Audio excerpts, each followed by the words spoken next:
We are going to talk about breastfeeding, breast milk donation, and human milk banks, a topic which is close to my heart. And I believe every parent, caregiver, and healthcare professional needs to know about it.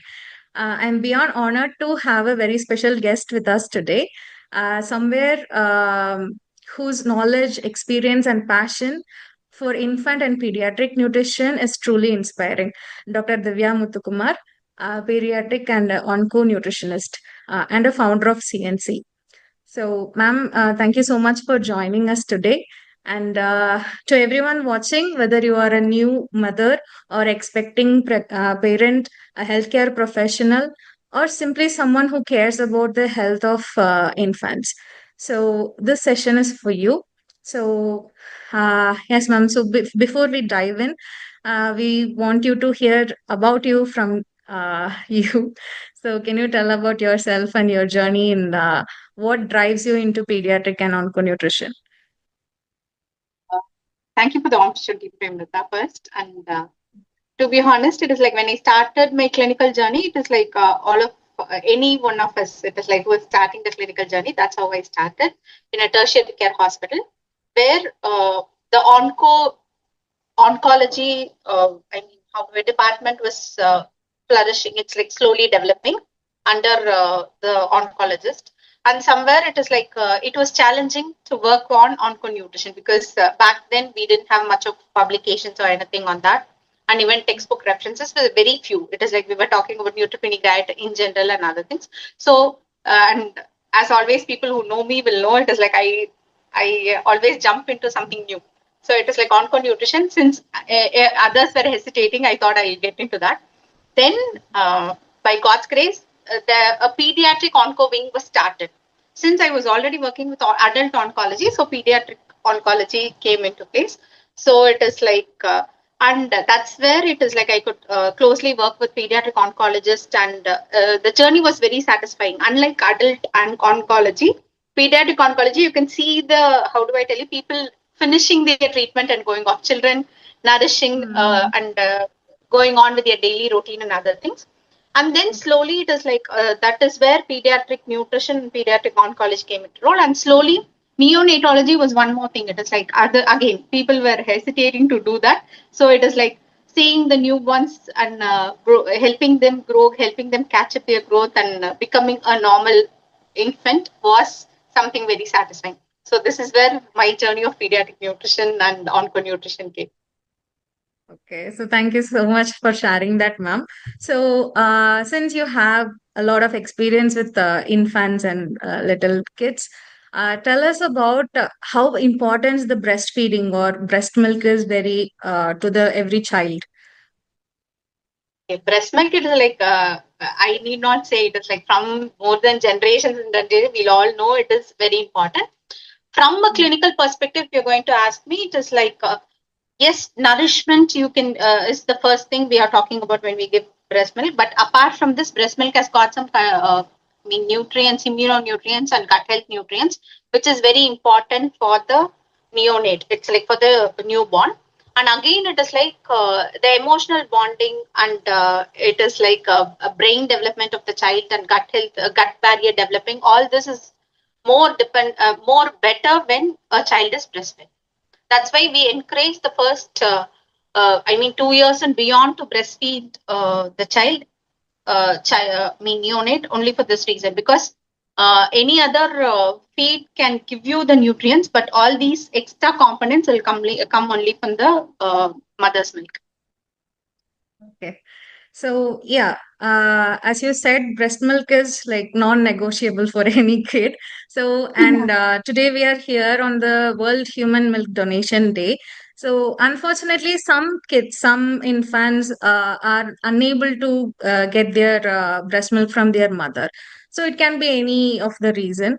So, in that such case, only the blood milk, human milk donation came in to the place, right? So, what is Yes. your view on that? See, that is a very good initiative because it is like it is satisfying in to one extent, and on both the sides, from the donor's mother who is like excessive milk which is not consumed by her child is not going wasted. It is going to a child who's how do I tell you? Whose development is dependent on this. It is like the child who's getting the milk will be fortunate enough to get a donor's milk. So it's a very important initiative, and slowly it is.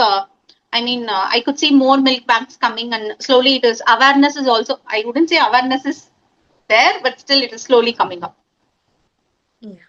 Okay, ma'am. So that is the thing. So how they can donate? Is that if any mother can donate, whoever is having extra, or there is any special categories eligibility that they have to meet? Okay. At present, as far as my knowledge is concerned, the tertiary care hospitals and neonate ICUs run the milk banks also. It is not, we do, there is very limited or no milk banks, individual milk banks. Okay. So what do they do is like whoever is willing to donate their milk, they undergo medical screening, then screening for specific infection, and her own child's growth and development is also screened, and then only the mother becomes eligible to donate her milk. And again, Okay. FSSAI has made it very clear. It is like nothing on a monetary basis. So it's Okay. purely run by the tertiary care hospital, neonatologists and pediatricians. Under their supervision only, this whole process is happening. Mm. Okay, ma'am. Before we get into the screening level thing, from the first level itself, like any certain conditions like metabolic disorders or any hepatitis infection, HIV infection, those kind of any known factors will prevent the donor from donating. Is there any conditions like that? Yes, infections actually, infected mother can't donate. That's why I mentioned very clearly. It is like infection is a criteria which is screened. So a healthy mother who is free from infection and her child is also well fed, then only she becomes eligible to donate the milk. Okay. What about the non-communicable diseases, ma'am? So is there any criteria for that? So The there are mother no with non. diabetes or hypertension, those people also, if they want, they can donate, or is there any? Yes, there are no particular norms mentioning that non-communicable diseases mothers can't donate and other things. Again, the medical screening on that particular day, it is not that not all hypertensive and diabetic mothers can't donate. It is like their blood levels and their medical profile on that particular period will be the deciding factor. Okay. Depends on her glycemic control on that particular period and her blood pressure and the medications taken by the mother, which will it affect the breast milk composition. All that will play a role in deciding whether that mother can donate her milk or not. So it is not that one rule fits all. It is personalized and individualized for every mother and every situation. Okay. So now we have the condition like exclusive breastfeeding until 6 months, right? So it is Mm-hmm. like donating after 6 months is better, or before that also, if the child is getting enough milk, she can donate. See, Uh, again, it is like if there is excess, and if then only she can donate. It is not that she can donate only after 3 months or 6 months, because I would say it is like practically, if you see the initial period will be more milk which is not consumed by the child rather than the later period. So it is like it is, and again there is no criteria like these men. Mothers in this lactation period only can donate or other. Okay, so that is great actually. So now we have enough knowledge about donor and we are coming to receiver now. So who are eligible to receive the donor's milk and what is the procedure for that? Because now we know whoever in the neonatal care in the NICU will automatically get. But once they are out of hospital or home Mm. delivery, with lost mother. So those kind of any situation, can we go and approach or how that is taken care?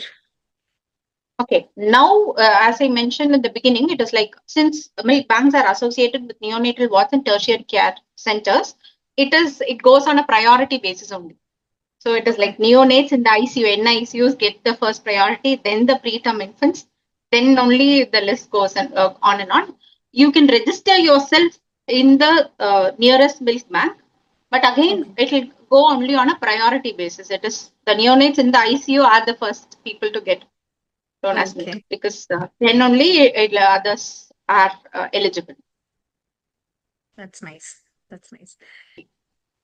So Okay. depending on the availability of the milk on that particular day and neonates who need milk on that particular day, there is a priority list and that's how it goes. So the more milk we donate and the more priority will go Exactly. faster, And right? Yeah. yes, so both the donor and who needs to get, I mean, who is in need of breast milk should also registered in the nearest milk bank. So that will help them coordinate and do the need. Okay. So, this come to us in the situation, we should be aware of where we are having these breast milk banks. Exactly. So, Yes. in Tamil Nadu or Pondicherry, where are the places where the breast milk bank is available right now currently? Can you tell us that? See, all major hospitals have got breast milk banks. So it is like the best way to put it as any which is running a neonate department with an NIC has got a milk bank as well. So that's a easier way to find it. So it is like a simple Google search will help us out. Both in Tamil Nadu and Puducherry, there are many hospitals who has got milk Mhm. banks. The only thing is like we need to be aware that it is there. That's what Yeah. I'm telling. A simple Google search will take you to the nearest milk bank. That's so simple. Yeah. Yes. So, as for my knowledge, in Puducherry, Jipmer is having also recently has Yes. started the breast milk Mm, bank, and most of the exactly. tertiary, as you said, multi specialty hospitals also having. And we have this Amurdam blood milk bank and donation. They are not having their own breast milk bank, but they are encouraging the donors to get take the milk and they are preserving and giving to the hospital. So Exactly. they are They actually considering. ask, the Amritam Foundation is acting as a bridge, like Yeah. receiving milk from the donors and doing the needful in between. And in Pondicherry, even Mahatma Gandhi, hospital has got a milk bank, if Mm. I'm not wrong. Yeah. So Yeah. there are more than couple of hospitals which has got, milk banks available. Yeah. Yeah. So whoever is want to donate their milk, they can register with Amadam or can go to Mm, the hospital directly and register themselves too as a exactly. donors. Right. Mm. Yeah. So and then ma'am, it's come to what are the role in this breast milk bank and donation awareness as a health professionals and nutritionist or for the lactation professionals? What is our role to create this awareness or facilitating this process? Good. Yes. First thing is like spreading the word because many of them are not aware that something called as breast milk bank is available. See, Hmm. don't, I mean, who needs breast milk are aware because they are in a situation where they are looking for. But the donors as such, most it is like nowadays it is spreading, but still more awareness is required. And I would say it is like emotional support is also required. It is like it is good that we don't put the mothers in a, how do I tell you, emotionally bad situation that she's giving her milk to another kid or something. It is the excess which you are giving that has to be very well educated. The other way around, it is like there are still hesitations where you see it is like, uh, is it okay if I give a donor's milk? From the other side also. So both these sides has to be educated properly. That is our major role. And again, we'll have to, while we are educating, we'll have to educate on the process also. It is not that any mother who is expressing her milk is given directly to the other neonate. It is being Hmm. screened, it is pasteurized. Then only it is provided to the next neonate. So we can be well assured that there is no harm. And as we again and again we are mentioning a medical screening, infection screening, everything is also happening. So there Yeah. is all this has to be spread so that both mothers and the caregivers are aware of this, and it is emotional support which has to be given to the mother, and encouragement should be there. And in this I would say even the workspace has to be comfortable Hmm. with this, having a separate a lactating room or something therein, because this is the period wherein mothers will start resume their work also. So we are talking about exclusive breastfeeding 2 years and beyond. But if you could see, it is like usually mothers will resume their job after 6 months. So I would Yeah. say it is like that is actually the golden period because Mm-hmm. her own child would have, I mean, would have adapted itself to the latching process and other things, nourishment, and even the mother would have started healed from her delivery, recovering. Yeah. It is not totally healed, and both of them, the mother and the child itself, would have come to a routine, and that's when we are Mm. asking the mother to go back to work. So all Yeah. there are many things we'll have to look into, and it will take time, but slowly changes will happen. Yeah. Okay. Yeah, correctly said. Actually, it takes a village to take care of Yes. a child, right? So, what are the role of a family and the society who are non or example men? They are not gonna be mother or donate. So, what is their role and the other people who are non-mother or who are not having child at home? So, what are the role in this in your First thing perspective? is proper education. So it is like understanding of the whole process. It is breaking the myths is the second thing, and Yeah. they're supporting the mother in all possible ways so that she can do her job properly. So that is very important. So we are not only talking about nourishment here, we are talking about the neonates immune system wouldn't have matured that much, and the gut barrier wouldn't have matured, and the digestive enzymes wouldn't have matured. So this breast milk, I mean, reaching the neonates is very important. So it is like to make the mother do a job, this work and properly, the others has to take care of her. So when that is done properly, everything will be taken care. Yeah, okay. That's right, ma'am. So now we will talk about the awareness and the role of everybody. And now we need to talk about the benefits also, right? So what are the benefits the donor has in it? Of course, the receiver has benefits, but donor also should have some benefits, right? So what are the benefits you think that? One, yes, one her the emotional satisfaction that her breast milk is not getting wasted, and she is supporting some other kid in more ways she could ever imagine. It is like she Yeah. should not she will not know how much she is helping the other kid. So that's the second thing. And again, uh, coming to simple things like her breast enlargement and other things is also taken care by. It is like without the milk getting wasted and used in a very proper way. So these are the benefits for the mother, and there are some studies and practical cases also supporting when a mother who is donating milk is producing more milk also. So that's something. Okay. It is like her lactating journey itself is becoming easier because of this. So that is also one benefit out of this. That is really great, actually. Yeah. So, so this milk, how it's supposed to be stored, and what are the measures we have to take at home as a donor before giving to the uh, bank or the bridge, the Amardam, if we are giving to someone who is taking to the Mhm. bank. So, what are the basic measures we have to take to give the proper See, again, it is not that you will be using any containers or any temperature other things. They usually provide a kit wherein you have the container and other things. So it is like follow the protocol which is provided by the collecting center. So do that, and that will take care of itself, because the temperature where the milk is main, I mean, is taken. It is like during the transportation. All that is also important. Storage process. So I'm talking all this is before the pasteurization happening. So it is like right from the hygiene of the container to the breast pump which the mother is using. All that is important, and always use whatever is provided by the whichever bank is giving you. It is not that you'll use your own containers and other things, because it is already sterilized and they will give you sterilized containers, which is where you will use. But the process is, otherwise, apart from this containers and other things, hygiene maintenance, the process is as simple as where you express your extra milk. There is nothing new to do over there. Mm-hmm. Okay. Ma'am, apart from the donation also, some mothers nowadays are expressing milk and saving it for their own babies, right?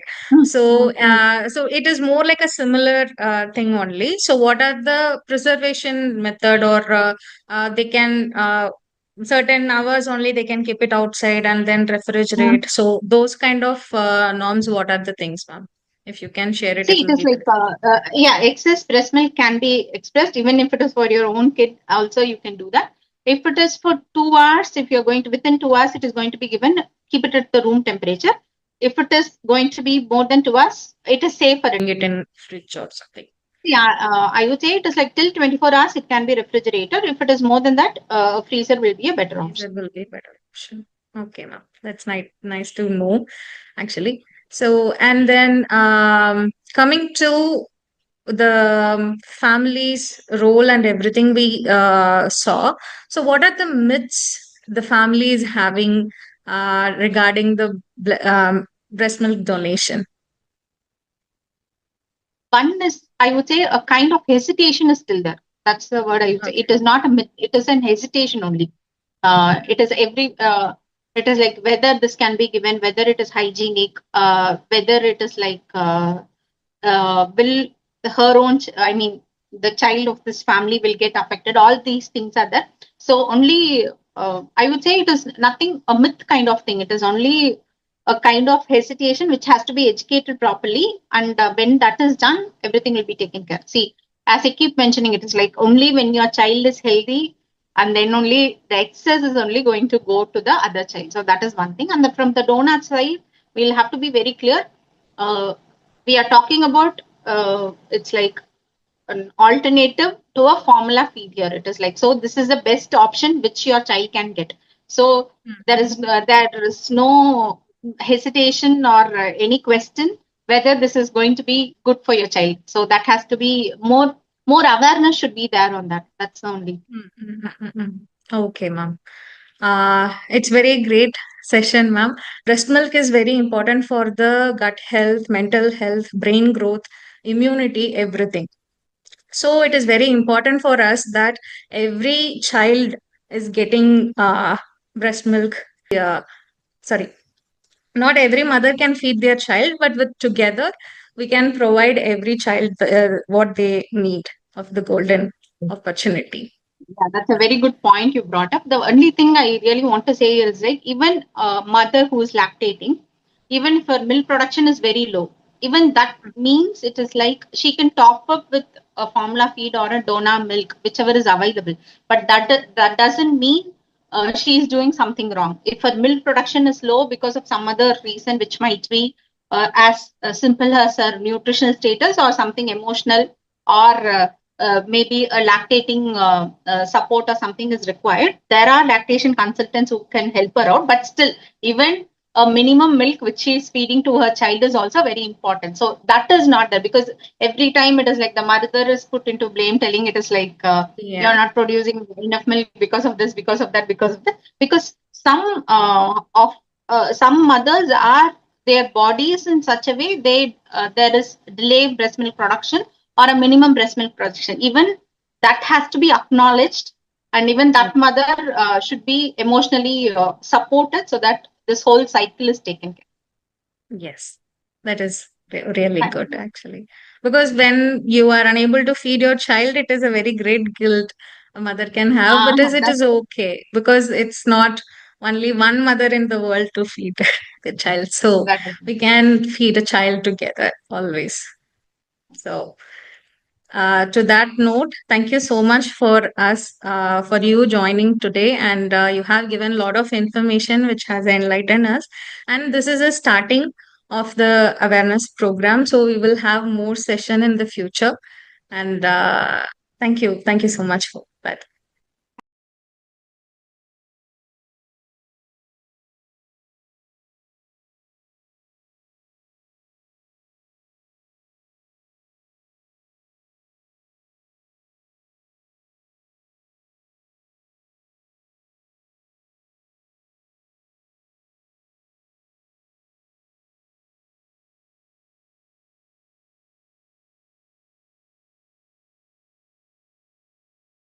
you.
So, definitely, it's truly a gift that every lactating woman can donate something beyond, because Exactly. every human Yeah. being can donate organ, blood, and everything. But only being a mother, we can donate milk to